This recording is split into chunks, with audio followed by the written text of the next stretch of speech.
গতকাল সকালবেলা যে ভিডিওটা পোস্ট করেছিলাম তাতে আমি এটাই বলেছিলাম, কোনো বাড়ির বৌমা যদি দামি একটা শাড়ি কেনে সে তার নিজের মায়ের জন্য কিনবে, কখনোই শাশুড়ি মায়ের জন্য কিনবে না। তার কারণ হলো মেয়েটা যখন অসুস্থ হয় তার নিজের মা বাপের বাড়ি থেকে এসে তার সেবা করে, তাকে ওষুধ খাওয়ায়, কখনোই শাশুড়ি মা বৌমার সেবা করতে যায় না।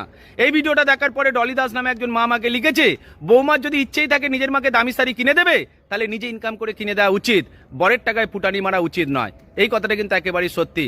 কোনো মেয়ে যদি নিজের মাকে শাড়ি কিনে দিতে চায় তাহলে বরের টাকায় কেনা উচিত নয়। কিন্তু এটাও তো সত্যি, আমাদের সমাজে যে মেয়েগুলো সংসার জীবনে থাকা অবস্থায় 2 টাকা ইনকাম করছে, কারখানায় কাজে গিয়ে 10,000 টাকা মাস গেলে ইনকাম করছে, ভালো করে খোঁজ নিয়ে দেখবে সেই 10,000 টাকার মধ্যে কিন্তু স্বামীর অধিকার রয়েছে। একটা মেয়ে নিজে ইনকাম করা সত্ত্বেও নিজের পরনের শাড়ি একটার থেকে বেশি 2টো কিনতে পারে না, তাহলে শ্বশুরবাড়ির লোক এটাই বলে বৌমা নিজে ইনকাম করছে বলে নিজে হাতে খরচা করতে পারছে।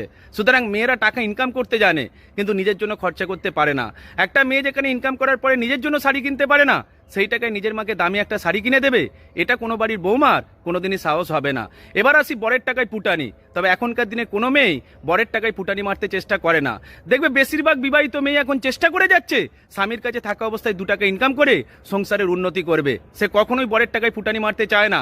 বরং আমাদের সমাজে অনেক পুরুষ মানুষ আছে যারা বইয়ের টাকায় ফুটানি মারতে চেষ্টা করে, বইয়ের টাকায় বন্ধুদের সঙ্গে মদ গিয়ে নিজেকে বীর মনে করে। এরকম ছেলে তুমি আমাদের সমাজে অনেক পাবে, এটাই সত্য। ভালো থাকবেন প্রত্যেকে।